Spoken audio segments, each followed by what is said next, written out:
Driving test പരിഷ്കാരവും അതേ തുടർന്നുണ്ടാകുന്ന വിവാദങ്ങളുമാണ് ഇപ്പോൾ കൂടുതലും ചർച്ചാ വിഷയമാകുന്നത്. എന്നാൽ ഇവിടെ ഒരു കൂട്ടം ചെറുപ്പക്കാർ ഡ്രൈവിംഗ് പഠിക്കാൻ മൊബൈൽ ആപ്പും പ്രത്യേക സിലബസുമൊക്കെ തയ്യാറാക്കി ശ്രദ്ധേയരാവുകയാണ്. iTurn എന്നാണ് ഈ സ്വകാര്യ സംരംഭകരുടെ മൊബൈൽ ആപ്പ് അറിയപ്പെടുന്നത്. കാലാകാലങ്ങളായി തുടർന്നു വന്നിരുന്ന ഡ്രൈവിംഗ് രീതി മാറ്റിമറിക്കാൻ ഇറങ്ങിത്തിരിച്ച ഇവർ കാര്യവട്ടം ക്യാമ്പസിൽ 2018 പഠിച്ചിറങ്ങിയവരാണ്. വിശേഷങ്ങൾ പങ്കുവയ്ക്കാൻ കമ്പനിയുടെ CEO ജിജോ സി പോസിറ്റീവിൽ ചേരുന്നുണ്ട്. ജിജോ, സ്വാഗതം. അപ്പോൾ ഈ കാലങ്ങളായി നിലനിന്നിരുന്ന ഒരു ഡ്രൈവിംഗ് രീതിയുണ്ട്, അതിനെ മാറ്റിമറിച്ച ആൾക്കാരാണ് നിങ്ങൾ. എങ്ങനെയാണ് ഈ ഒരു പുതിയ സംരംഭം, എന്താണ് അതിൻ്റെ ഒരു രീതി? ഞങ്ങൾ ആക്ച്വലി സ്റ്റാർട്ട് ചെയ്തപ്പോൾ ആദ്യം ഒരു ജസ്റ്റ് ലേണേഴ്സിന് പ്രിപ്പയർ ചെയ്യാനായിട്ടൊരു മൊബൈൽ ആപ്ലിക്കേഷൻ ലോഞ്ച് ചെയ്തു. അപ്പോൾ അത് പ്ലേ സ്റ്റോറിൽ ആപ്പ് സ്റ്റോറിൽ ഇട്ടു. അപ്പോൾ അതിന് നമ്മൾ പ്രതീക്ഷയെക്കാളും ഒത്തിരി റീച്ച് കിട്ടി. ഞങ്ങൾ വെറുതെ ഒന്ന് എന്താ പറയുക, ഒരു ടെക്നോളജി പഠിക്കാൻ വേണ്ടിയിട്ട് ആക്ച്വലി ക്രിയേറ്റ് ചെയ്തതാണ്. അപ്പോൾ അതിന് ഒരു ചുരുങ്ങിയ കാലം കൊണ്ട് തന്നെ 50K+ ഡൗൺലോഡ്സ് ആയി. അപ്പോൾ നമുക്ക് ഇതിലെന്തോ സ്കോപ്പ് ഉള്ള പോലെ തോന്നി. അങ്ങനെ നമ്മൾ കൂടുതൽ ഇതിനെക്കുറിച്ച് പഠിക്കാനായിട്ട് ഇറങ്ങി. അപ്പം മനസ്സിലായ ഒരു കാര്യം എന്ന് പറഞ്ഞാൽ, കഴിഞ്ഞ ഒരു 40 വർഷമായിട്ട് ഇവിടെ നമ്മൾ ഒരു മാറ്റം വരാത്തൊരു സംഗതിയാണ് ഈ ഡ്രൈവിംഗ് എഡ്യൂക്കേഷനും ഈ ഡ്രൈവിംഗ് ടെസ്റ്റും. അപ്പോൾ ഈ ഡ്രൈവിംഗ് സ്കൂൾസൊക്കെ ഇപ്പോഴും പഴയ ഒരു രീതിയാണ് ഫോളോ ചെയ്യുന്നതെന്ന് മനസ്സിലായി. അങ്ങനെ നമ്മൾ അടുത്ത് ആ ആപ്ലിക്കേഷനെ കുറച്ചുകൂടെ മോഡിഫൈ ചെയ്തിട്ട് ഡ്രൈവിംഗ് സ്കൂൾസിനെ എംപവർ ചെയ്യുന്ന രീതിയിൽ ഒരു എന്താ പറയുക, ഡ്രൈവിംഗ് സ്കൂൾ മാനേജ്മെൻറ്റ് സിസ്റ്റം, മൊത്തത്തിൽ ഡ്രൈവിംഗ് സ്കൂളിൻ്റെ എല്ലാ ആക്ടിവിറ്റീസും ഒരു ERP പോലെ ഒരു സോഫ്റ്റ്വെയറിലും മൊബൈൽ ആപ്പിലും മാനേജ് ചെയ്യാൻ പറ്റുന്ന രീതിയിലൊരു സിസ്റ്റം ഉണ്ടാക്കി. അത് കഴിഞ്ഞ് അത് സെയിൽ ചെയ്യാൻ ഞങ്ങളിങ്ങനെ ഓരോ ഡ്രൈവിംഗ് സ്കൂളും കയറി ഇറങ്ങി എല്ലായിടത്തും പോയി.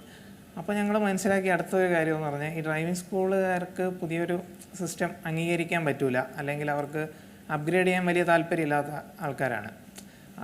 അപ്പം നമ്മൾ അത് കഴിഞ്ഞ് അത് കുറച്ചുകൂടെ സർവേ സർവേ ചെയ്തപ്പം വീണ്ടും ഞെട്ടിക്കുന്ന ഒരു കാര്യം മനസ്സിലായെന്ന് വെച്ചാൽ, നമ്മുടെ നാട്ടിൽ 70% ലൈസൻസ് ഹോൾഡേഴ്സിനും ഡ്രൈവിംഗ് അറിയില്ല.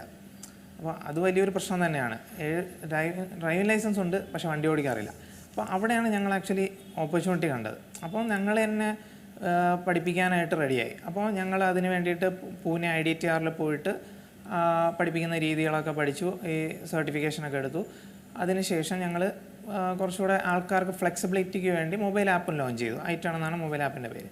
അപ്പോൾ ആപ്പിൽ ജസ്റ്റ് ഡൗൺലോഡ് ചെയ്യുക, ഒരു ഡ്രൈവിംഗ് സ്കൂൾ ഒരു ഫിസിക്കലി ഒരിടത്തും വിസിറ്റ് ചെയ്ത് ഒരു അഡ്മിഷൻ എടുക്കുന്ന ആ ഒരു പഴയ രീതി മാറ്റിയിട്ട് വെറുതെ ആപ്പ് ഡൗൺലോഡ് ചെയ്യുക, ബുക്ക് ചെയ്യുക. അപ്പം ട്രെയിനേഴ്സ് അവരുടെ സൗകര്യത്തിന് വീട്ടിൽ വന്ന് ഡ്രൈവിംഗ് പഠിപ്പിക്കും. അതാണ് ഞങ്ങളുടെ രീതി. അപ്പം നമ്മുടെ സെൻട്രൽ മോട്ടോർ വെഹിക്കിൾ റൂളിൽ തന്നെ ഒരു സിലബസ് പറയുന്നുണ്ട്. അപ്പോൾ ആ സിലബസ് ഫുള്ള് പഠിപ്പിച്ച് കഴിഞ്ഞാൽ ആൾ എന്തായാലും ലൈസൻസ് ഹോൾഡേഴ്സ് റോഡിൽ വണ്ടി ഓടിക്കും, അത് ഉറപ്പാണ്. അത്രയും നല്ല ഡീറ്റെയിൽഡ് ആയിട്ടുള്ളൊരു സിലബസ് നമ്മുടെ സെൻട്രൽ മോട്ടോർ വെഹിക്കിൾ റൂളിലുണ്ട്. അപ്പോൾ ആ സിലബസ് തന്നെയാണ് ഞങ്ങളുടെ സിലബസിൻ്റെ ഒരു അടിസ്ഥാനം എന്ന് പറയുന്നത്. അത് ബേസ് ചെയ്തിട്ട് ഞങ്ങളുടെ എക്സ്പീരിയൻസിൽ നിന്ന് കുറച്ചുകൂടെ ഒന്ന് മോഡിഫിക്കേഷൻസ് വരുത്തി ആൾക്കാർ പെട്ടെന്ന് പഠിക്കാനായിട്ടുള്ള കുറച്ച് ട്രിക്കുകളൊക്കെ കയറ്റിയിട്ടാണ് ഞങ്ങൾ ആപ്പിൽ ഞങ്ങളുടേതായ ഒരു സിലബസ് ഉണ്ടാക്കി. അപ്പോൾ ഒരു ആളും ഒരു പെർട്ടിക്കുലർ ട്രെയിനറിനെ ഡിപ്പെൻഡൻറ്റ് ചെയ്യേണ്ടി വരില്ല. അപ്പോൾ ഇന്ന് ഒരു ട്രെയിനർ പഠിപ്പിച്ചാൽ നാളെ വേറൊരു ട്രെയിനറിനെ പഠിപ്പിക്കാൻ പറ്റും. ട്രെയിനേഴ്സിന് അത് ലേണേഴ്സിൻ്റെ പ്രോഗ്രസ് ട്രാക്ക് ചെയ്യാനായിട്ട് പ്രത്യേക മൊബൈൽ ആപ്ലിക്കേഷനും സംവിധാനങ്ങളുമുണ്ട്. അതുപോലെ നമ്മൾ കേരള യൂണിവേഴ്സിറ്റി ആയിട്ട് ഇപ്പോൾ MOU സൈൻ ചെയ്തിട്ട് ഞങ്ങളവിടെ ഒരു പ്രത്യേക രീതിയിൽ ട്രാക്ക് രൂപീകരിച്ചിട്ടുണ്ട്. അപ്പോൾ ഈ ട്രാക്കിൻ്റെ പ്രത്യേകത എന്ന് പറയുന്നത്, പല ടൈപ്പ് ആംഗിളിൽ നമ്മൾ കേർവ്സൊക്കെ ഡിസൈൻ ചെയ്ത് വെച്ചിട്ടുണ്ട്. അപ്പോൾ അവിടെ ട്രാക്കിൽ പ്രോപ്പറായിട്ടൊന്ന് സ്റ്റിയറിംഗ് ശരിയായതിന് ശേഷം അവർ റോഡിൽ ഇറങ്ങുമ്പോൾ അവർക്ക് ഈ സ്റ്റിയറിംഗ് ബാലൻസ് എന്ന് പറഞ്ഞ ഇഷ്യൂ ഒന്നും വരില്ല. അവർ കോൺഫിഡൻ്റ് ആയിട്ട് പെട്ടെന്ന് ഡ്രൈവിംഗ് പഠിക്കുന്നുണ്ട് എല്ലാവരും. ഈവൻ 3-4 ക്ലാസ്സിലൊക്കെ പഠിച്ച ആൾക്കാരൊക്കെ ഉണ്ട്, വളരെ ക്വിക്കായിട്ട് പഠിക്കുന്നുണ്ട് എല്ലാവരും. നമുക്കറിയാലോ, ഈ ഡ്രൈവിംഗ് പഠിച്ചിരിക്കേണ്ടത് അല്ലെങ്കിൽ സ്വന്തമായി വാഹനം ഓടിക്കാൻ പഠിച്ചിരിക്കേണ്ടത് നമ്മുടെ ജീവിതത്തിൻ്റെ ഏറ്റവും വലിയ അത്യാവശ്യമായ കാര്യങ്ങളാണ്, പ്രത്യേകിച്ച് ചെറുപ്പക്കാർക്ക്, സ്ത്രീകൾക്കൊക്കെ. അപ്പോൾ അവർക്കൊക്കെ ഈ പുതിയ സംവിധാനം വളരെയധികം ഗുണം ചെയ്യുന്നുണ്ടല്ലേ? അതെ, വളരെയധികം. ഞങ്ങളുടെ ഇപ്പോഴത്തെ കസ്റ്റമേഴ്സ്, ഞങ്ങളുടെ ഒരു 80% കസ്റ്റമേഴ്സും ഓൾറെഡി ഡ്രൈവിംഗ് സ്കൂളിൽ പോയി ലൈസൻസ് എടുത്ത ആൾക്കാരാണ്. പക്ഷെ അവർ ലൈസൻസ് ചിലർ 5-10 വർഷം മുന്നേ ലൈസൻസ് എടുത്ത ആൾക്കാരാണ്. ലൈസൻസ് എടുത്തു, അത് പക്ഷേ വണ്ടി ഓടിക്കാനുള്ള കോൺഫിഡൻസ് ഇല്ല, പാർക്ക് ചെയ്യാനുള്ള കോൺഫിഡൻസ് ഇല്ല, ഒന്നുമല്ല, അവർക്ക് വേറെ ഓപ്ഷനേ ഇല്ലാത്തൊരു അവസ്ഥയാണ് ഡ്രൈവിംഗ് പഠിക്കാനായിട്ട്. അപ്പോൾ അങ്ങനെയുള്ളവർ തന്നെയാണ് ഇപ്പോഴത്തെ ഞങ്ങളുടെ കൂടുതൽ കസ്റ്റമേഴ്സും. എസ്പെഷ്യലി വീട്ടമ്മമാരാണ് ഏറ്റവും കൂടുതലുള്ളത്. അതായത് ഒരു 25 to 35 ഇയേഴ്സ് ഒരു ഏജ് ഗ്രൂപ്പിലുള്ള ലേഡീസാണ് കൂടുതലും ഞങ്ങളുടെ കസ്റ്റമേഴ്സ്. അത് എസ്പെഷ്യലി ടെക്നോ പാർക്കിലൊക്കെ വർക്ക് ചെയ്യുന്നവർ. അവർ ഈ പറയുന്ന പോലൊക്കെ ലൈസൻസ് എടുത്ത് വെച്ചു, പിന്നെ വണ്ടി ഓടിക്കാതെ ഇങ്ങനെ ഇരുന്നു. അത് കഴിഞ്ഞ് എന്താ പറയുക, കല്യാണം കഴിഞ്ഞ് കുട്ടികളൊക്കെ ആയപ്പോൾ ഡ്രൈവിംഗ് ചെയ്തേ പറ്റൂ എന്നൊരു സിറ്റുവേഷൻ വന്നു. എല്ലായിടത്തും ഇപ്പം കുട്ടികളെ സ്കൂളിലാക്കാനും അവിടെ ഇവിടെ പോകാനും എല്ലാത്തിനും ഹസ്ബൻഡിനെ ഡിപ്പെൻഡ് ചെയ്യണം, അല്ലെങ്കിൽ വേറെ ആരെയും ഡിപ്പെൻഡ് ചെയ്യേണ്ട ഒരു സിറ്റുവേഷനായി. ആ ഒരു സിറ്റുവേഷൻ ആവുന്നത് വരെ ഇവർ ഡ്രൈവിംഗ് വേണ്ട എന്ന് വെച്ച് ഞാൻ പോസ്റ്റ്പോൺ ചെയ്തുകൊണ്ടിരുന്നിട്ട് അവസാനം ഇപ്പം ചെയ്തേ പറ്റുള്ളൂ എന്നൊരു സിറ്റുവേഷൻ വന്നപ്പോൾ ഞങ്ങളടുത്ത് വന്ന് ഡ്രൈവിംഗ് പഠിക്കാൻ വരുന്നു. അപ്പോൾ എല്ലാവരും ഇപ്പം ഞങ്ങളിപ്പോൾ ഏകദേശം 1000 കൂടുതൽ ആൾക്കാരെ പഠിപ്പിച്ചിട്ടുണ്ട്. അപ്പോൾ എല്ലാവരും അതിൽ 80% ആൾക്കാരും ഇങ്ങനത്തെ ആൾക്കാരാണ്. നിങ്ങളിപ്പോൾ ഈ 4 വീലർ ആണോ കൂടുതൽ ഫോക്കസ് ചെയ്യുന്നത്? ഈ 2 വീലർ അങ്ങനെ പഠിപ്പിക്കുന്നുണ്ടോ? ഹെവി ലൈസൻസ് അങ്ങനെയൊക്കെ ഏതൊക്കെ മേഖലയാണ് നിങ്ങൾ കൂടുതൽ ചെയ്യുന്നത്? ഞങ്ങളിപ്പം മെയിൻലി ഫോക്കസ് ചെയ്യുന്ന 4 വീലറാണ്. 2 വീലറും പഠിപ്പിക്കുന്നുണ്ട്. 2 വീലർ കുറച്ച് റോഡിലൊക്കെ പഠിപ്പിക്കാൻ കുറച്ച് റിസ്ക് ഉള്ളത് കാരണം നമുക്ക് അധികം റോഡിലോട്ടൊന്നും പഠിപ്പിക്കാൻ എല്ലാ സിറ്റുവേഷനും ഹാൻഡിൽ ചെയ്യിപ്പിക്കാൻ പറ്റില്ല. പക്ഷേ 4 വീലർ നമ്മൾ മാക്സിമം എല്ലാ സിറ്റുവേഷൻസും, ഈവൻ റൗണ്ട് അബൌട്ട്സും ഇപ്പം പല traffic situations, 4 lane road, even hair pins, പിന്നെ T ഇൻ്റർസെക്ഷൻസ്, Y ഇൻ്റർസെക്ഷൻസ്, അങ്ങനെ ഓൾമോസ്റ്റ് എല്ലാ സിറ്റുവേഷൻസ് ഹാൻഡിൽ ചെയ്ത് അവരെ കോൺഫിഡൻ്റ് ആയിട്ട് ഏത് സിറ്റുവേഷനും, ഇപ്പം പാർക്കിംഗ് ആയാലും reverse parallel parking, angular parking, perpendicular parking, kerb side parking, അങ്ങനെ ഏത് സിറ്റുവേഷനും ഹാൻഡിൽ ചെയ്യാൻ പറ്റുന്ന രീതിയിൽ അവരെ 4 വീലർ പഠിപ്പിക്കും. പിന്നെ 2 വീലർ നമ്മുടെ ഗ്രൗണ്ടിൽ മാത്രമേ പഠിപ്പിക്കുകയുള്ളൂ, റോഡിൽ അങ്ങനെ പഠിപ്പിക്കാറില്ല. അത് റിസ്ക്കാണ്. പിന്നെ അത് കഴിഞ്ഞ് ഹെവി ഞങ്ങൾക്ക് സ്റ്റാർട്ട് ചെയ്യണമെന്ന് ആഗ്രഹമുണ്ട്. അത് ഇപ്പോഴത്തെ ഞങ്ങളുടെ ആ ഒരു സ്റ്റേജ് എത്തിയിട്ടില്ല. പക്ഷേ ഡെഫിനറ്റായിട്ട് നമ്മൾ ഉടനെ സ്റ്റാർട്ട് ചെയ്യും ഹെവി.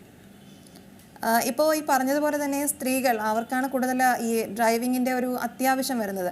അപ്പോൾ ഈ ആദ്യമായിട്ടൊക്കെ പഠിക്കാൻ വരുന്നവരുണ്ടോ നിങ്ങളുടെ കൂട്ടത്തിൽ? ഈ ലൈസൻസ് ഉള്ളവരാണോ കൂടുതൽ? അപ്പോൾ ആദ്യമായിട്ടൊക്കെ വരുമ്പോൾ അവരുടെ ഒരു പ്രതികരണം, അവർക്കൊരു പേടിയൊക്കെ ഉണ്ടോ ആദ്യമായിട്ട് ഡ്രൈവിംഗ് പഠിക്കാൻ വരുന്നവർക്ക്? അതെ, ഉണ്ട്. ഒരുപാട് പേരുണ്ട് ആദ്യമായിട്ട് പഠിക്കാൻ. ഞാൻ ഒരു 20% ആൾക്കാർ അങ്ങനെയുള്ളവരാണ്. ഞങ്ങൾക്ക് ആക്ച്വലി അങ്ങനെയുള്ളവരെ പഠിപ്പിക്കാനാണ് കൂടുതൽ ഇഷ്ടം. മീൻസ് ഞങ്ങൾക്ക് എളുപ്പം അതാണ്. എന്ന് വെച്ചാൽ അവർക്ക് ഒന്നും അറിയില്ല, ഫ്രഷ് മൈൻഡാണ്, ഫ്രം ദ സ്ക്രാച്ച് അവരെ നമുക്ക് പഠിപ്പിച്ചെടുക്കാൻ പറ്റും. ഈ മുന്നേ പഠിച്ചിട്ടുള്ളവരെ പഠിപ്പിക്കുമ്പം അവർ കുറേ ശീലങ്ങൾ പഠിച്ചു വെച്ചിട്ടുണ്ടാവും, അത് മാറ്റിപ്പിക്കുന്നതാണ് പാട്. അവർ ഫോർ എക്സാമ്പിൾ ഇപ്പോൾ സ്റ്റിയറിങ് തിരിക്കുന്ന മിക്കവരും തെറ്റായിട്ടാണ്. ഇവർ പഴയ ഈ മെക്കാനിക്കൽ സ്റ്റിയറിംഗ് ഉള്ള വണ്ടികളിലൊക്കെ പഠിച്ചിട്ട് വരുമ്പം അവർ വേറെ പല രീതിയിലും സ്റ്റിയർ ചെയ്യും. അപ്പോൾ ഈ ക്രോസ് ആൻഡ് മെത്തേഡ് അങ്ങനെ കുറേ പല തെറ്റായിട്ടുള്ള, അതൊന്നും ഇപ്പോഴത്തെ മോഡേൺ വണ്ടിയൊക്കെ അങ്ങനെ ചെയ്യാൻ പാടില്ല. അത് ഭയങ്കര ഡേഞ്ചറാണ്. സാധാ ഒരു ആക്സിഡൻറ്റ്, ഒരു ഫാറ്റൽ ആക്സിഡൻ്റ് ആവാൻ വരെ ചാൻസ് ഉണ്ട് അങ്ങനെ സ്റ്റിയർ ചെയ്ത് കഴിഞ്ഞാൽ. സോ അതൊക്കെ അവരുടെ ആ ശീലങ്ങൾ മാറ്റിയെടുക്കുക. പിന്നെ ചിലരെ പഠിപ്പിക്കുന്നത്, ഇവിടെ ഒരു 50% ആൾക്കാരും പഠിപ്പിക്കുന്നതെന്ന് പറഞ്ഞാൽ ക്ലച്ചിൽ കാല് വെച്ച് ഡ്രൈവ് ചെയ്യാനാണ്. അങ്ങനെ ഒരിക്കലും ചെയ്യാൻ പാടില്ല. അപ്പോൾ അതുപോലത്തെ കുറേ ശീലങ്ങൾ അവർ മുന്നേ പഠിച്ചവരുണ്ടാവും. അത് മാറ്റിക്കണം ആദ്യം. അത് കുറച്ച് പാടാണ്. ഫ്രഷായിട്ട് വരുന്നവർക്ക് ആ ഒരു പ്രശ്നമില്ല. അവർ പെട്ടെന്ന് പഠിക്കും, വളരെ ക്വിക്കായിട്ട് അവർ പഠിക്കും. പിന്നെ പേടിയുടെ കേസ് പറയുകയാണെങ്കിൽ പേടി എല്ലാവർക്കും ഉള്ളത് തന്നെയാണ്. അപ്പോൾ അത് മാറ്റുക എന്നതാണ് നമ്മുടെ മെയിൻ ഉദ്ദേശം. അപ്പോൾ പേടി മാറ്റാനായിട്ടാണ് ഞങ്ങൾ ഈ ട്രാക്ക് സെറ്റപ്പ് ചെയ്തിട്ടുള്ളത്. അപ്പോൾ ഈ ട്രാക്കിൽ അവർ സ്റ്റിയറിംഗ് ഒന്ന് റെഡി ആകുമ്പോഴത്തേക്കും റോഡിലിറങ്ങിയിട്ട് ഞങ്ങൾ ആദ്യമേ സ്പീഡ് കൂട്ടത്തില്ല. പതുക്കെ അവരെ പേടി മാറ്റിയിട്ട് അവർ കോൺഫിഡൻ്റ് ആകുമ്പം ഓട്ടോമാറ്റിക്കായിട്ട് സ്പീഡ് തനിയെ കൂടിക്കോളും. ആ ഒരു രീതിയിലാണ് ഞങ്ങൾ പഠിപ്പിക്കുന്നത്. അപ്പോൾ പേടി മാറ്റി എന്ന് വെച്ചാൽ നല്ല പേടിച്ച് ഓപ്പോസിറ്റ് വണ്ടിയൊക്കെ കാണുമ്പോൾ പേടിച്ച് കൈയും കാലും വേർത്ത് വിറയ്ക്കുന്ന ആൾക്കാരൊക്കെ വന്നിട്ടുണ്ട്, പഠിച്ചിട്ടുണ്ട്. പക്ഷേ കുഴപ്പമില്ല, പേടി മാറ്റിക്കും ഞങ്ങൾ. അത് തന്നെയാണ് മെയിൻ ഉദ്ദേശം. പല ആൾക്കാർക്കും പല ടൈപ്പ് പേടികളാണ്. എന്ന് വെച്ചാൽ എല്ലാവരും ഡിഫറെൻ്റാണ്. അപ്പം ചിലർക്ക് വണ്ടി നമ്മൾ ഓവർടേക്ക് ചെയ്യുമ്പോൾ ആയിരിക്കും പേടി, ചിലർക്ക് ഓവർടേക്ക് ചെയ്യാനായിരിക്കും പേടി, ചിലർക്ക് ഇടുങ്ങിയ റോഡായിരിക്കും പേടി. അങ്ങനെ പലർക്കും പല സിറ്റുവേഷൻസാണ് പേടി. ചിലർക്ക് ബാക്കിൽ ഹോണടിയൊക്കെ ഭയങ്കര പേടിയായിരിക്കും. അപ്പോൾ ആ സിറ്റുവേഷൻസ് നമ്മൾ വീണ്ടും റീക്രിയേറ്റ് ചെയ്ത് അവരെ പേടി മാറ്റിക്കും. പതുക്കെ അങ്ങനെ മാറ്റിക്കും. പേടി മാറിക്കഴിയുമ്പം ഓട്ടോമാറ്റിക്കായിട്ട് ബാക്കി എല്ലാം ഫോളോ ചെയ്ത് പെട്ടെന്ന് അങ്ങ് റെഡി ആയിക്കോളും. ഇന്ന് നമുക്കറിയാമല്ലോ, ഇന്ന് വാഹനവുമായി റോഡിലേക്ക് ഇറങ്ങുമ്പോൾ നമ്മുടെ സുരക്ഷ, ഒപ്പം തന്നെ റോഡിലൂടെ പോകുന്ന മറ്റ് വാഹനങ്ങൾ, കാൽനട യാത്രക്കാർ, അപ്പോൾ എല്ലാവരുടെയും സുരക്ഷ ഈ ഒരു ഡ്രൈവറുടെ ഉത്തരവാദിത്തമാണെന്ന് തന്നെ പറയാം. അപ്പോൾ ഇന്ന് മുമ്പത്തേനേക്കാളും അപേക്ഷിച്ച് ഒരുപാട് ട്രാഫിക്കും ഒരുപാട് ഈ വാഹനങ്ങളൊക്കെ നിരത്തുകളിൽ വലിയ രീതിയിൽ കൂടിയിട്ടുണ്ട്. അപ്പോൾ ഈ പണ്ട് കാലത്തെ അപേക്ഷിച്ച് ഇന്ന് എന്തൊക്കെ കാര്യങ്ങൾ ഡ്രൈവർ പ്രത്യേകിച്ച് ശ്രദ്ധിക്കേണ്ടതുണ്ടെന്ന് അത് എങ്ങനെയൊക്കെയാണ് പഠിപ്പിക്കുന്നത് അവരെ? അതായത് വണ്ടികളുടെ ടെക്നോളജി മാറുമ്പോൾ നമ്മൾ പഠിക്കുന്ന രീതികളും കുറച്ചൊക്കെ മാറണം. അപ്പോൾ പുതിയ ടെക്നോളജീസ് എങ്ങനെ യൂസ് ചെയ്യണം എന്ന് പഠിക്കാം, അതെങ്ങനെ യൂട്ടിലൈസ് ചെയ്യാം, അത് കാരണം നമ്മൾ എങ്ങനെ സേഫായിട്ടിരിക്കാം. ഇപ്പം ഞാൻ നേരത്തെ സ്റ്റിയറിങ്ങിൻ്റെ ഒരു കേസ് പറഞ്ഞു. അപ്പോൾ നമ്മൾ ഈ ക്രോസായിട്ട് സ്റ്റിയർ തിരിച്ചു കഴിഞ്ഞാൽ നമ്മളെ രക്ഷിക്കാൻ വെച്ചിട്ടുള്ള ഈ എയർ ബാഗ് കാരണം ചിലപ്പോൾ നമ്മൾ മരിക്കാം, കറക്റ്റായിട്ട് സ്റ്റിയർ ചെയ്തില്ല എന്നുണ്ടെങ്കിൽ. അപ്പോൾ അങ്ങനെ ടെക്നോളജീസ് യൂട്ടിലൈസ് കറക്റ്റായിട്ട് ചെയ്യണം. അപ്പോൾ ഇപ്പം പിന്നെ റോഡ്, ഇപ്പം 6 ലൈൻ റോഡൊക്കെ വരാൻ പോകുന്നുണ്ട്. അപ്പം ഇപ്പോൾ ആൾക്കാർ ഇവിടെ ഡ്രൈവ് ചെയ്യുന്ന രീതിയിൽ 6 ലൈൻ റോഡിൽ ഡ്രൈവ് ചെയ്യാൻ പറ്റില്ല. 6 ലൈൻ റോഡിൽ ഡ്രൈവ് ചെയ്ത് കഴിഞ്ഞാൽ മിക്കവാറും ആക്സിഡൻറ്റ്സ് കൂടും. അത് ഓൾറെഡി റിപ്പോർട്ട് വന്നിട്ടുണ്ട്. 6 ലൈൻ റോഡ്സ് വന്നപ്പോഴത്തേക്കും ആക്സിഡൻറ്റ്സ് ഭയങ്കര അധികം കൂടിയിട്ടുണ്ട് 6 ലൈൻ റോഡ്സിൽ. അപ്പം ലെയിൻ ഡിസിപ്ലിൻ പഠിപ്പിക്കണം. ലെയിൻ ഡിസിപ്ലിൻ മസ്റ്റാണ് ഹൈവേസിലൊക്കെ ഡ്രൈവ് ചെയ്യാൻ. ഇപ്പം നമ്മൾ ചെറിയ റോഡിൽ മാത്രം പഠിപ്പിച്ചാൽ പോരാ, ഹൈവേസിൽ പഠിപ്പിക്കണം. ഇൻഫ്രാസ്ട്രക്ചർ ഓരോ പുതിയ ടൈപ്പ് റോഡ് വരുവാണെങ്കിൽ അവിടെ പഠിപ്പിക്കണം. എല്ലാ സിറ്റുവേഷൻസ് ഹാൻഡിൽ ചെയ്യാൻ പഠിപ്പിക്കണം. വണ്ടിയുടെ ഓരോ ഫീച്ചേഴ്സ്, പവർ ബ്രേക്ക് എങ്ങനെ യൂട്ടിലൈസ് ചെയ്യാം, പവർ സ്റ്റിയറിംഗ് എങ്ങനെ യൂട്ടിലൈസ് ചെയ്യാം, ക്രൂസ് കൺട്രോൾ എങ്ങനെ യൂട്ടിലൈസ് ചെയ്യാം. ഇപ്പോഴത്തെ വണ്ടികൾ ഓട്ടോണമസ് വണ്ടികളുണ്ട്. അപ്പോൾ ഓട്ടോണമസ് ഫീച്ചേഴ്സ് എങ്ങനെ യൂട്ടിലൈസ് ചെയ്യാം, അതെല്ലാം പഠിച്ചേ പറ്റൂ. അപ്പം ഏത് വണ്ടി കിട്ടിയാലും ആ വണ്ടി ഞങ്ങൾ പഠിപ്പിക്കുന്ന ഒരു രീതി എന്ന് പറഞ്ഞാൽ ഓരോ വണ്ടിയും ഡിഫറൻ്റ് ആണ്. അതാണ് ഫസ്റ്റ് പഠിപ്പിക്കുന്നത്. ഓരോ വണ്ടിയും ഡിഫറൻ്റ് ആണ്, ഓരോ റോഡ് സിറ്റുവേഷൻ ഡിഫറൻ്റ് ആണ്. Every situation on A road is A new situation. അതാണ് ഞങ്ങൾ ഫസ്റ്റ് പഠിപ്പിക്കുന്ന കാര്യം. അപ്പോൾ ആ രീതിയിൽ റോഡ് സിറ്റുവേഷനും ഡിഫറൻ്റ് ആണ്, വണ്ടിയും ഡിഫറൻ്റ് ആണ്. അപ്പോൾ ഓരോ വണ്ടി എന്താണെന്ന് മനസ്സിലാക്കണം. വണ്ടി ബിഹേവ് ചെയ്യണം. അത് ഫോർ എക്സാമ്പിൾ ഒരു കയറ്റത്ത് ഹിൽ സ്റ്റാർട്ട്, ആ കയറ്റം എല്ലാവർക്കും ഒരു പേടി സ്വപ്നമാണ്. അപ്പോൾ വണ്ടികൾ ബിഹേവ് ചെയ്യുന്നത് ഇപ്പം EV ബിഹേവ് ചെയ്യുന്ന പോലെ അല്ല ഒരു AMT ബിഹേവ് ചെയ്യണത്, അതുപോലെ അല്ല ഒരു CVT ബിഹേവ് ചെയ്യണത്. അപ്പോൾ എല്ലാ വണ്ടികളെയും ഈ ടെക്നോളജി മാറുന്നതനുസരിച്ച് അതിൻ്റെ ബിഹേവിയർ ഒത്തിരി ചേഞ്ചസ് വരും. അപ്പോൾ അത് നമ്മൾ മനസ്സിലാക്കി തന്നെ പഠിക്കണം. അപ്പോൾ ഞങ്ങൾ പഠിപ്പിക്കുക ഇപ്പോൾ ഓട്ടോമാറ്റിക്കിൽ തന്നെ ഓട്ടോമാറ്റിക് പഠിക്കാൻ വരുന്ന ഒരുപാട് പേരുണ്ട്. അപ്പോൾ ഓട്ടോമാറ്റിക്കിൽ ഞങ്ങൾ ഒരു പർട്ടിക്കുലർ ഓട്ടോമാറ്റിക് ഇപ്പോൾ EV ആണ് ഞങ്ങൾ മെയിൻലി യൂസ് ചെയ്യുന്നത്. പക്ഷേ EV മാത്രം ഓടിക്കാൻ പറ്റുന്ന രീതിയിൽ അല്ല അവരെ പഠിപ്പിക്കുക. EVയുടെ ഡിഫറൻസ് ഇത് നമ്മുടെ AMT ഓടിക്കുമ്പോൾ എന്തൊക്കെ ഡിഫറൻസ് വരും, DCT ഓടിക്കുമ്പോൾ എന്തൊക്കെ ഡിഫറൻസ് വരും, CVT ഓടിക്കുമ്പോൾ എന്തൊക്കെ ഡിഫറൻസ് വരും, അതിലെ ജേർക്സ് എങ്ങനെ കുറയ്ക്കാം, അത് അങ്ങനെ ആ ഒരു രീതിയിൽ ആണ് ഞങ്ങൾ പഠിപ്പിക്കുക. അപ്പം കാരണം ഇപ്പോൾ ഞങ്ങളുടെ അടുത്ത് EVയിൽ പഠിച്ചിട്ട് അവരോടിക്കുന്നത് ചിലപ്പം AMTയിലായിരിക്കും. അപ്പോൾ കുറച്ച് ഡിഫറൻസ് വരും. അപ്പം കയറ്റത്ത് ആക്സിഡൻറ്റ് കൊടുക്കാതെ ചിലപ്പം EV പോകും, ചിലപ്പോൾ അത് പോയെന്ന് വരില്ല. അപ്പോൾ അങ്ങനെ കുറേ ഡിഫറൻസ് വരും. അപ്പോൾ അതൊക്കെ ആ ഒരു രീതി വണ്ടി ടെക്നോളജി എന്താണോ ആ ടെക്നോളജി ബേസ് ചെയ്ത് പഠിപ്പിച്ചേ പറ്റൂ. അപ്പോൾ ഈ പറഞ്ഞതുപോലെ തന്നെ ഈ ഡിഫറൻസ് ആയിട്ടുള്ള വണ്ടികളുണ്ടല്ലോ, അപ്പോൾ നിങ്ങൾക്ക് ഈ വണ്ടികളിലെല്ലാം തന്നെ ഒരാളെ പഠിപ്പിക്കാൻ പറ്റുന്നുണ്ടോ? കാരണം അത്രയ്ക്കുള്ള സംവിധാനങ്ങൾ നിങ്ങളുടെ ഇപ്പോൾ ഉണ്ടോ? ഞങ്ങൾ മാക്സിമം ഡിഫറെൻറ്റ് ടൈപ്പ് ഓഫ് വണ്ടികൾ ഇങ്ങനെ മേടിച്ചുകൊണ്ടിരിക്കുകയാണ്. ഞങ്ങൾക്കിപ്പോൾ ഒത്തിരി വണ്ടികളൊന്നുമില്ല, ഒരു 4 വണ്ടികളേ ഉള്ളൂ. പക്ഷേ എല്ലാം പുതിയ വണ്ടികളാണ്, ഇപ്പോൾ ഈ വർഷം എടുത്ത വണ്ടികളാണ്. പിന്നെ ഇതല്ലാതെ ഞങ്ങൾ തിയററ്റിക്കലി പഠിപ്പിച്ച് കൊടുക്കാറുണ്ട്. പിന്നെ അതല്ലാതെ അവരുടെ വണ്ടികളിൽ പഠിപ്പിക്കും. അപ്പോൾ ഫോർ എക്സാമ്പിൾ ഇപ്പം നമ്മളടുത്ത് EVയിൽ പഠിക്കാൻ ഓട്ടോമാറ്റിക് EVയിൽ പഠിക്കാൻ വരുന്ന ആളുടെ കയ്യിൽ ചിലപ്പോൾ CVT ആയിരിക്കും വീട്ടിലുള്ള വണ്ടി. അപ്പം നമ്മൾ ഇതിൽ പഠിപ്പിച്ചിട്ട് അവരുടെ വണ്ടി പഠിപ്പിക്കും. അത് നമ്മളെ ട്രെയിനർക്ക് ഒരു കോൺഫിഡൻസ് വരണം. അവർ സ്വന്തമായിട്ട് അവരുടെ വണ്ടി ഓടിക്കാൻ ഒരു ലെവലായി എന്ന് ഒരു ട്രെയിനർ സർട്ടിഫൈ ചെയ്യുമ്പോൾ നമ്മൾ അത് കഴിഞ്ഞ് അവരുടെ വണ്ടി പഠിപ്പിക്കും. അപ്പോൾ നമ്മൾ ആ ഒരു ഡിഫറൻസസ് ഇപ്പം EVയിലും പഠിച്ച എന്തൊക്കെ ഡിഫറൻസസ് അതിൽ ചെയ്യണം, എന്തൊക്കെയുണ്ട്, സ്പെഷ്യലായിട്ട് എന്തൊക്കെയുണ്ട്, അതൊക്കെ അവരുടെ വണ്ടിയിൽ നമ്മൾ പഠിപ്പിക്കും. അപ്പോൾ അവർക്ക് ആ വണ്ടി കോൺഫിഡൻ്റ് ആയിട്ട് ഓടിക്കാൻ പറ്റും. ഒരു ട്രെയിനർ എന്നുള്ള നിലയിൽ നേരിടുന്ന ചലഞ്ചസ് എന്തൊക്കെയാണ് ഈ ഒരു രംഗത്ത്? ട്രെയിനർ എന്ന രീതിയിൽ നേരിടുന്ന മെയിൻ ചലഞ്ച് എന്ന് പറയുന്നത് ഫിസിക്കൽ ചലഞ്ചാണ്. എന്ന് വെച്ചാൽ ഭയങ്കരമായിട്ട് ടയേർഡാവും നമ്മുടെ ട്രെയിനേഴ്സ്. ഇപ്പോൾ രാവിലെ തൊട്ട് വൈകിട്ട് ഞങ്ങൾ ഏകദേശം 12 hours ഒരു ട്രെയിനർക്ക് ഒരു കാറിൽ സ്പെൻഡ് ചെയ്യേണ്ടി വരുന്നുണ്ട്. ഒരു 10 hours ഡെയിലി ഞങ്ങൾ പഠിപ്പിക്കുന്നുണ്ട്. അപ്പോൾ 12 to 13 hours കാറിനകത്ത് സ്പെൻഡ് ചെയ്യണം. അപ്പോൾ അത് ഒരു ചലഞ്ചാണ്. ആൾക്ക് ഫിസിക്കലി ഭയങ്കര ടയേർഡാവും, വീക്കാവും. അതൊരു ചലഞ്ചാണ്. പിന്നെ മെയിനായിട്ട് വേറൊരു ചലഞ്ച് വരുന്നത് ഈ റോഡിൽ ഇറങ്ങുമ്പോൾ ബാക്കിയുള്ള ഡ്രൈവേഴ്സ് ഈ പഠിക്കുന്ന സ്റ്റുഡൻ്റ് ആണെന്ന് പറയുന്ന ഒരു കൺസിഡറേഷൻ അധികം തരാറില്ല. നമ്മുടെ നാട്ടിൽ ബെറ്ററാണ് ആക്ച്വലി. കൂടുതലും പ്രശ്നം ഈ ടാക്സി നോൺ ട്രാൻസ്പോർട്ട് വെഹിക്കിൾസാണ്.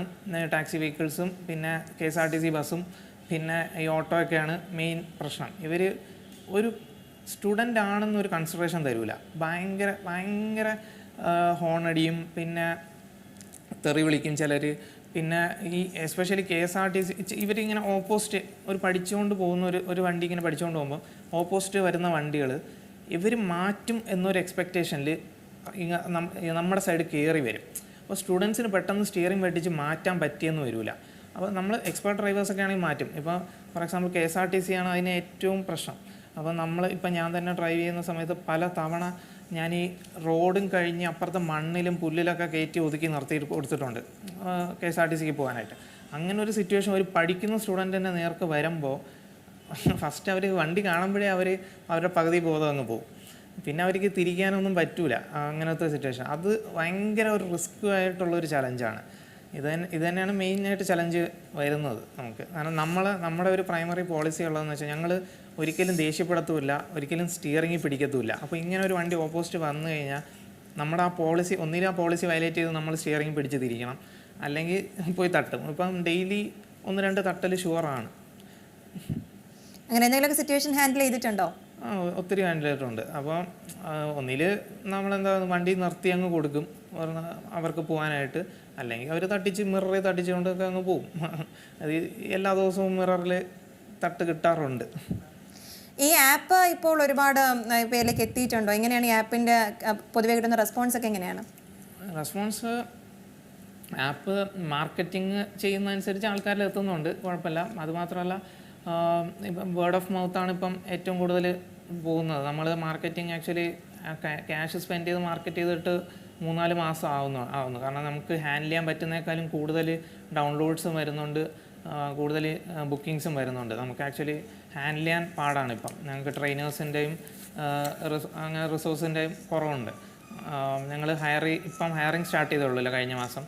അപ്പോൾ എക്സ്പാൻഡ് ആയി വരുന്നേ ഉള്ളൂ. അപ്പോൾ റെസ്പോൺസ് ഭയങ്കര പോസിറ്റീവ് റെസ്പോൺസാണ്. ഇപ്പം പലർക്കും ഒരു ഓപ്ഷൻ ഇല്ല. എസ്പെഷ്യലി ഇപ്പം കുറച്ച് പ്രൊഫഷണൽ ആൾക്കാർക്ക് ഈ ഡ്രൈവിംഗ് സ്കൂളിൽ പോകാൻ മടിക്കുന്നതിൻ്റെ മെയിൻ കാര്യം അവർ ദേഷ്യപ്പെടുന്നു എന്നൊക്കെ ഉള്ളതാണ്. ഇപ്പം ഒരുപാട് പേര് ഞങ്ങളടുത്ത് ഈ ഡ്രൈവിംഗ് സ്കൂളിൽ പോയി ക്യാഷ് സ്പെൻഡ് ചെയ്തിട്ട് അവർ പെട്ടു എന്നൊരൊറ്റ കാരണത്തിൽ അവിടെ ആ ക്യാഷ് പോട്ടെ എന്ന് വെച്ച് ഞങ്ങളടുത്ത് വന്ന ആൾക്കാർ വരെ ഉണ്ട്. അപ്പോൾ അങ്ങനെ ആ ഒരു പ്രൊഫഷണലിസം ഡ്രൈവിംഗ് എഡ്യൂക്കേഷനിൽ ആ ഒരു പ്രൊഫഷണലിസം വേറെ ആരും ചെയ്യുന്നതെന്ന് എനിക്ക് തോന്നുന്നില്ല. ഇപ്പോൾ നിങ്ങൾക്കൊരു പർട്ടിക്കുലർ ഡ്യൂറേഷൻ ഒക്കെ ഉണ്ടോ ഒരു പഠനകാലം? അതോ ഒരു വ്യക്തി പഠിച്ച് കഴിയുന്നത് വരെ എത്ര ട്രെയിനിങ് വേണമെങ്കിലും കൊടുക്കും, അങ്ങനെയൊക്കെയാണോ? എങ്ങനെയാണ് ഇതിൻ്റെ ഒരു പ്രവർത്തന രീതി?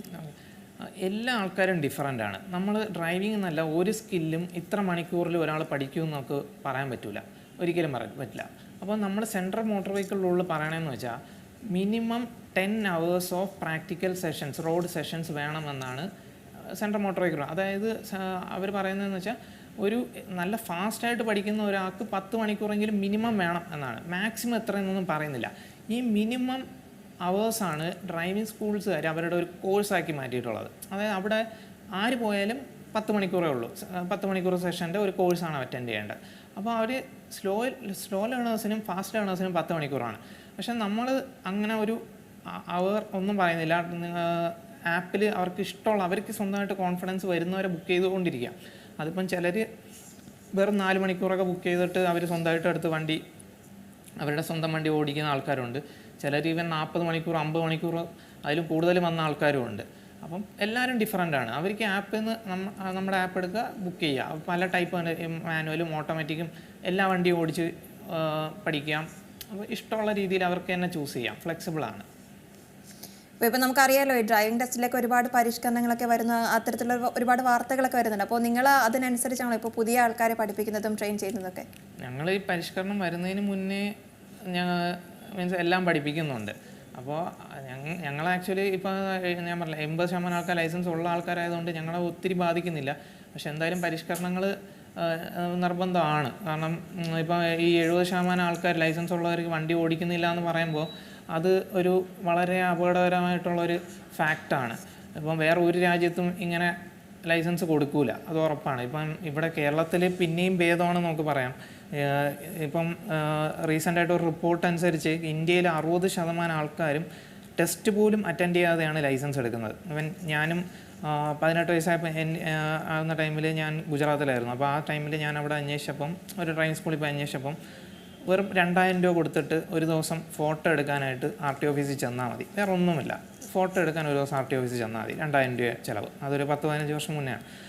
അപ്പോൾ അത്രയും നിസ്സാരമായിട്ട് കാണുന്ന ഡ്രൈവിംഗ് ലൈസൻസിന് എന്തോ കാശ് കൊടുത്ത് വാങ്ങാൻ കിട്ടുന്ന ഒരു സാധനം പോലെ കാണുന്നത് ഒരേ ഒരു രാജ്യം ഇന്ത്യ ആണെന്നാണ് എനിക്ക് തോന്നുന്നത്. അതുപോലെ ഇപ്പം പരിഷ്കരണങ്ങൾ വരുന്നു എന്ന് തുടങ്ങിയപ്പോഴേ നമ്മൾ മീഡിയാസിലൊക്കെ സ്ഥിരം വായിക്കാറുള്ളൊരു സാധനമുണ്ട്. 10,000 രൂപയ്ക്ക് ഡ്രൈവിംഗ് ലൈസൻസ് ഇനി മുതൽ എടുക്കാൻ 25,000 രൂപയോളം വരെ ആകും എന്നാണ് മിക്ക ഹെഡ്ലൈൻസ് ഞാൻ കണ്ടിട്ടുള്ളത്. അപ്പം അവിടെ ആരും ഡ്രൈവിംഗ് പഠിക്കാൻ 25,000 ആകും എന്ന് പറയുന്നില്ല, ഡ്രൈവിംഗ് ലൈസൻസ് എടുക്കാൻ 25,000 രൂപ ആവും എന്നാണ് എല്ലാവരും പറഞ്ഞത്. അതിനർത്ഥം എന്താ, ലൈസൻസ് കാശ് കൊടുത്ത് വാങ്ങുന്ന ഒരു സാധനമായിട്ട് ആൾക്കാരുടെ മൈൻഡ് സെറ്റിലുണ്ട് ഓൾറെഡി. അത് മാറണം. അത് മാറി ഡ്രൈവിംഗ് അറിയാം, ട്രാഫിക് നിയമം എല്ലാം പാലിച്ച്, ലെയിൻ ഡിസിപ്ലിനൊക്കെ പാലിച്ച് പ്രോപ്പറായിട്ട് ഡ്രൈവിംഗ് ചെയ്യാൻ അറിയാവുന്നവർക്ക് മാത്രം ലൈസൻസ് കൊടുത്താൽ മതി എന്ന് തന്നെയാണ് ഞങ്ങളുടെ അഭിപ്രായം. നിങ്ങളിപ്പം ഒരു കൂട്ടം ഒരു ചെറുപ്പക്കാരുടെ ഒരു കൂട്ടായ്മയാണ് ഈ ഒരു സംരംഭം എന്ന് പറയുന്നത്. എങ്ങനെയാണ് ഈ ഒരു ആശയത്തിലേക്ക് എത്തിയത്? അതിന് എന്തെങ്കിലും പ്രത്യേകിച്ച് കാരണമൊക്കെ ഉണ്ടോ? കാരണം ഞാൻ നമ്മൾ ഡ്രൈവിംഗ് സ്കൂൾസ് ഒത്തിരി ഔട്ട്ഡേറ്റഡ് ആണെന്ന് ഞങ്ങൾക്ക് മനസ്സിലായി. അപ്പോൾ അത് അവരിപ്പോഴും പഴയ രീതിയിൽ രജിസ്റ്റേഴ്സും പേപ്പേഴ്സും പേനയും തന്നെയാണ് ഉപയോഗിക്കുന്നത്. അവർ പഠിപ്പിക്കുന്ന രീതിയും ജസ്റ്റ് എന്താ പറയുക, ഒരു ഏജൻറ്റിനെ പോലെയാണ് ആക്ട് ചെയ്യുന്നത്. എങ്ങനെ ലൈസൻസ് എടുത്ത് കൊടുക്കാൻ ഒരു ഏജൻറ്റിനെ പോലെ ആക്ട് ചെയ്യണം. അപ്പോൾ അത് ഞങ്ങൾക്ക് മനസ്സിലായിട്ട് ഞങ്ങൾ അവരെ എംപവർ ചെയ്യാൻ വേണ്ടിയിട്ടുള്ള ഒരു രീതിയാണ് ആദ്യം മനസ്സിൽ നമ്മൾ ചിന്തിച്ചത്. ഒരു മാർക്കറ്റ് പ്ലേസ് മോഡലിൽ ഞങ്ങൾ ഒരു പഠിപ്പിക്കുന്ന രീതിയും ഒരു ആപ്പും അവരത് യൂസ് ചെയ്യുന്നു. ആൾക്കാർ ഞങ്ങൾ ആക്ച്വലി പഠിപ്പിക്കണമെന്ന് ഒരിക്കലും വിചാരിച്ചിട്ടില്ല. അപ്പോൾ അങ്ങനെ അവരെ എംപവർ ചെയ്യാൻ വേണ്ടിയിട്ട് സോഫ്റ്റ്വെയർസും ആപ്സൊക്കെ ഉണ്ടാക്കി അവരെ അപ്രോച്ച് ചെയ്തു.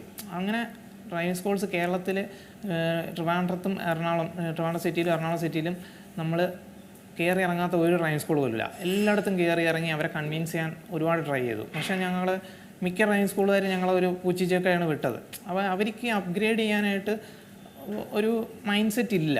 അപ്പോൾ അതുകൊണ്ട് ഞങ്ങൾ എന്ത് ചെയ്തു, ഞങ്ങൾ തന്നെ പിന്നെ ഡിസൈഡ് ചെയ്തു നമുക്ക് തന്നെ ഡ്രൈവിംഗ് സ്കൂൾ തുടങ്ങാം. പിന്നെ നമ്മൾ അതിന് മുന്നേ സർവേയും ചെയ്തു. ഒരു സർവേ ചെയ്തപ്പോഴാണ് ഞങ്ങൾക്ക് 70% ആൾക്കാർക്ക് വണ്ടി ഓടിക്കാൻ അറിഞ്ഞൂടെന്ന് മനസ്സിലായത്, ലൈസൻസ് ഉള്ള. അപ്പം അത് മാത്രമല്ല, ഇപ്പം സർവേ ചെയ്തപ്പം വേറെ ഒരു ഫാക്റ്റ് മനസ്സിലായത്, ഞങ്ങൾ ഈ 70% ആൾക്കാർ ഈ ലൈസൻസ് ഉണ്ടായിട്ട് വണ്ടി ഓടിക്കാൻ അറിഞ്ഞൂടാത്തവർ ഈ ഡ്രൈവിംഗ് സ്കൂളിൽ ഒരു കോഴ്സ് കംപ്ലീറ്റ് ചെയ്ത ആൾക്കാരാണ്. ബാക്കി ഓടിക്കുന്ന ഈ 30% ആൾക്കാരിൽ വെറും 1% ആൾക്കാർ മാത്രമാണ് ഡ്രൈവിംഗ് സ്കൂളിൽ എഡ്യൂക്കേഷൻ കാരണം വണ്ടി ഓടിച്ചു എന്ന് പറഞ്ഞത്. ബാക്കി എല്ലാവരും അവരുടെ എഫക്റ്റീവ് ട്രെയിനർ എന്ന് പറയുന്നത് അവരുടെ വീട്ടുകാരോ ബന്ധുക്കളോ ആരൊക്കെയോ ആണ്. അപ്പം ആ ഒരു സർവേ ചെയ്തപ്പോഴാണ് ഞങ്ങൾ കുറേ ഫാക്ട്സ് ഇങ്ങനെ മനസ്സിലായി. അപ്പോൾ ഇതിൽ ഒരുപാട് സ്കോപ്പ് ഉണ്ടെന്ന് മനസ്സിലായി. അങ്ങനെയാണ് ഞങ്ങൾ പിന്നെ ഇപ്പോൾ ഞങ്ങൾ പല സ്ഥലങ്ങളിൽ വർക്കൊക്കെ ചെയ്തുകൊണ്ടിരുന്ന ആൾക്കാരാണ്. അപ്പോൾ ഞങ്ങളെല്ലാവരും വീണ്ടും ഒരുമിച്ച് നമ്മുടെ ക്യാമ്പസിൽ തന്നെ, ഞങ്ങൾ പഠിച്ചിറങ്ങിയ കാര്യയുടെ ക്യാമ്പസിൽ തന്നെ വീണ്ടും ജോയിൻ ചെയ്തു. പിന്നെ കേരള യൂണിവേഴ്സിറ്റിയായിട്ട് MOU സൈൻ ചെയ്തു. അങ്ങനെ നമ്മൾ സ്റ്റാർട്ട് ചെയ്തതാണ്. ശരി, അപ്പോൾ നമുക്ക് സമയപരിമിതിയുണ്ട്, അതുകൊണ്ടാണ് നമുക്ക് കുറച്ചുകൂടെ കാര്യങ്ങളൊക്കെ ചോദിച്ചറിയണമെന്നുണ്ട്. എങ്കിലും വളരെയധികം നന്ദി. ഇന്ന് നമുക്ക് സി പോസിറ്റീവിൽ അതിഥിയായി എത്തി വിശേഷങ്ങളൊക്കെ പങ്കുവച്ചതിന് വളരെയധികം നന്ദി. Thank you. പുതിയ വാർത്തകളും വിശേഷങ്ങളും ഇനി വിരൽ തുമ്പിൽ. എല്ലാ ഡിജിറ്റൽ പ്ലാറ്റ്ഫോമുകളിലും ഇപ്പോൾ സി മലയാളം ന്യൂസ് ലഭ്യം.